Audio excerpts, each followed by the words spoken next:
Assalamualaikum warahmatullahi wabarakatuh. Perkenalkan, kami dari kelompok 1 akan membawakan materi mengenai kapsul. Sebelum kami memberikan materi mengenai kapsul, terlebih dahulu saya dan rekan-rekan saya akan memperkenalkan diri. Perkenalkan, nama saya Dismiati, NIM F18029, dan saya Chelsea F18012. Saya Ahmad Fakih Fauzan Pudasrau, NIM F18001. Saya Elvianti Yusdin, NIM F18018, dan saya Agnia Widya Putri, NIM F18005.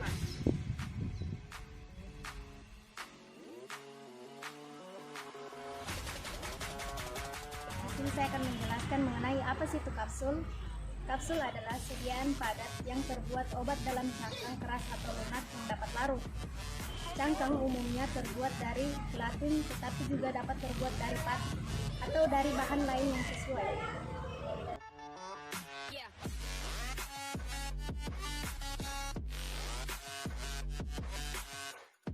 Baik, di sini saya akan melanjutkan materi mengenai kapsul. Di sini saya akan menyebutkan keuntungan dan kerugian dari kapsul. Pertama, saya akan menyebutkan keuntungan dari kapsul. Yang pertama, yaitu bentuknya praktis dan menarik. Yang kedua, cangkang kapsul tidak berasa sehingga dapat menutupi obat yang memiliki rasa dan bau yang tidak enak.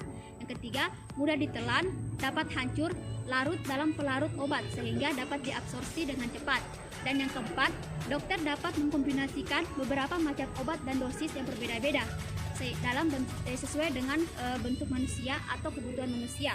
Terus yang kelima, kapsul dapat diisi dengan cepat karena tidak adanya bahan tambahan.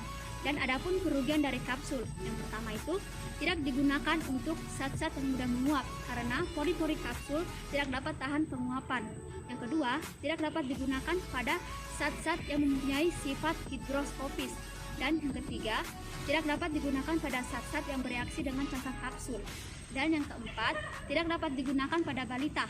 Dan yang kelima ataupun yang terakhir yaitu kapsul tidak dapat dibagi, misalnya 1/2 kapsul.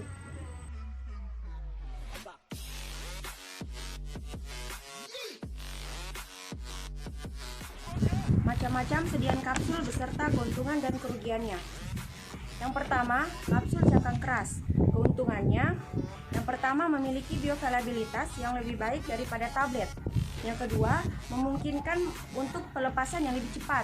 Yang ketiga, mudah diformulasikan. Sedangkan kekurangannya, yang pertama itu serbuk dalam jumlah banyak dapat menimbulkan masalah. Yang kedua, perlu diperhatikan kelembapan udara. Dan yang ketiga, kesukaran waktu menelan. Contoh kapsul cangkang keras adalah doxycycline dan clindamycin. Kemudian kapsul cangkang lunak. Kapsul cangkang lunak keuntungannya yang pertama sesuai untuk obat cair. Yang kedua, dapat ditutup kedap udara terutama zat yang mudah teroksidasi. Yang ketiga, mengurangi debu dalam pembuatan. Yang keempat, tersedia dalam berbagai bentuk dan ukuran. Yang kelima, penampilan lebih elegan, dan yang keenam, mudah ditelan. Sedangkan kekurangannya, kapsul cangkang lunak lebih mahal dibanding kapsul cangkang keras karena memerlukan mesin dan keahlian khusus. Kemudian yang kedua, meningkatkan interaksi antara cangkang dan kapsul. Contoh kapsul cangkang lunak adalah Natur E.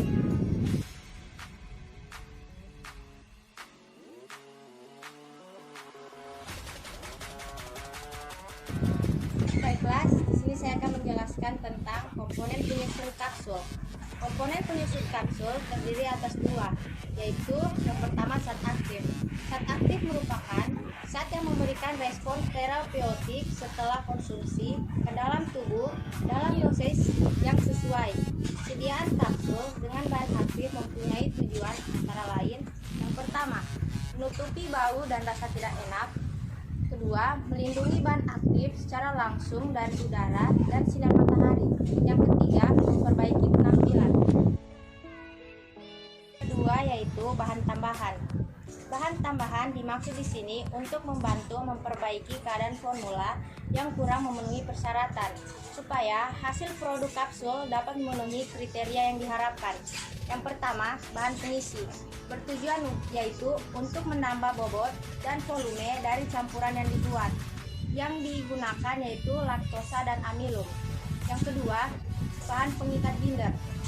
Itu untuk menyatukan partikel-partikel bahan umum serbuk sehingga menjadi suatu massa yang kompak dan menjadi agregat yang lebih besar. Contohnya gelatin, pati, dan metil selulosa.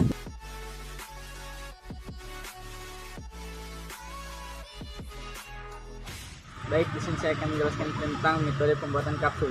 Pengelolaan sediaan kapsul dimulai dari penimbangan bahan aktif dan bahan tambahan yang sudah dipertemukan secara seksama.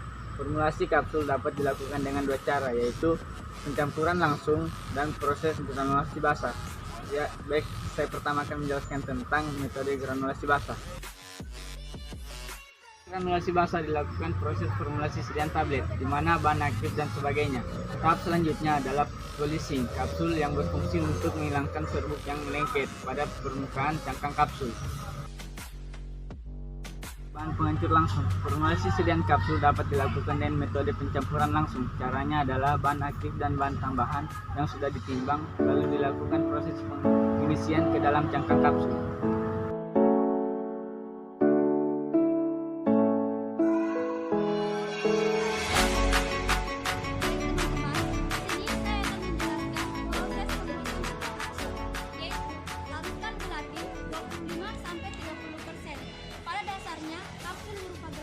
Dilarutkan dalam air panas, demineralisokan, dan kemudian campurkan bahan tambahan berupa pewarna, pengawet secara homogen. Lalu, bahan dasar dimasukkan dalam mesin pembuatan kapsul dan kemudian cetak. Dan cangkang kapsul yang telah jadi diperiksa melalui standar CGMP, ketebalan diameter dan cangkang kapsul. Kemudian, lakukan proses terakhir yaitu printing label kapsul.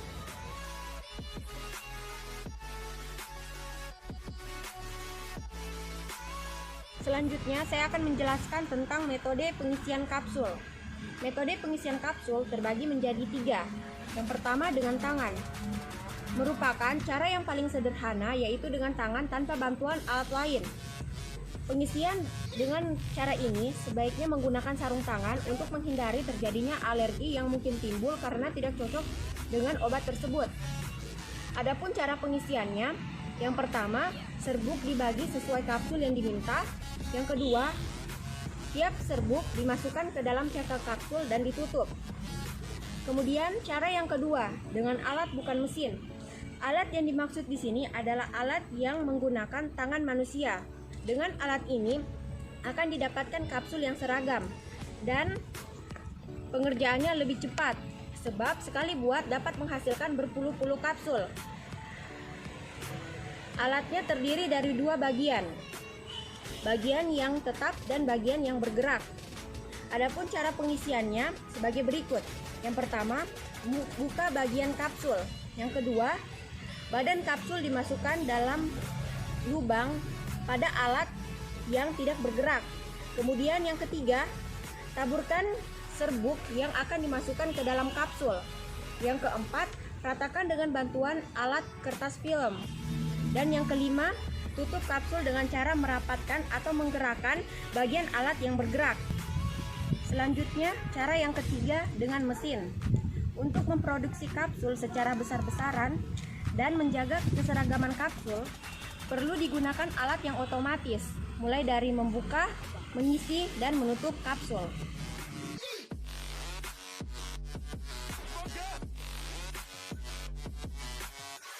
Di sini saya akan menjelaskan mengenai evaluasi atau pengujian sediaan kapsul. Yang pertama itu keseragaman bobot terdiri atas 2 bagian. Yang pertama, kapsul berisi obat kering. Timbang 20 kapsul, timbang satu persatu, keluarkan semua isi kapsul. Timbang seluruh bagian cangkang kapsul, hitung bobot isi kapsul dan bobot rata-rata tiap isi kapsul. Perbedaan persen bobot isi kapsul dan bobot rata-rata tiap isi kapsul tidak boleh lebih dari 2 kapsul yang penyimpangannya lebih besar dari kolom A, dan tidak satupun kapsul yang penyimpangannya lebih besar dari kolom B. Yang kedua, kapsul berisi obat cair atau pasta. Timbang 10 kapsul, timbang satu persatu, keluarkan isi kapsul, cuci cangkang kapsul dengan menggunakan ether. Buang cairan cucian, biarkan hingga tidak berbau, Timbang cangkang kapsul, hitung bobot isi kapsul dan bobot rata-rata tiap isi kapsul. Perbedaan persen bobot isi kapsul dan bobot rata-rata tiap isi kapsul tidak boleh lebih dari 7,5%. Yang kedua, waktu hancur digunakan untuk menguji kapsul keras maupun kapsul lunak.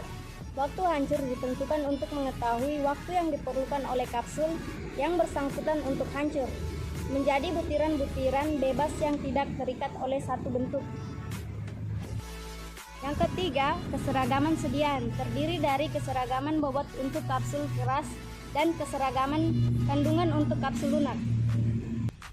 Yang keempat itu uji disolusi. Uji ini digunakan untuk menentukan kesesuaian dengan persyaratan disolusi yang tertera dalam masing-masing monografi. Persyaratan disolusi tidak berlaku untuk kapsul gelatin lunak kecuali bila dinyatakan dalam masing-masing monografi.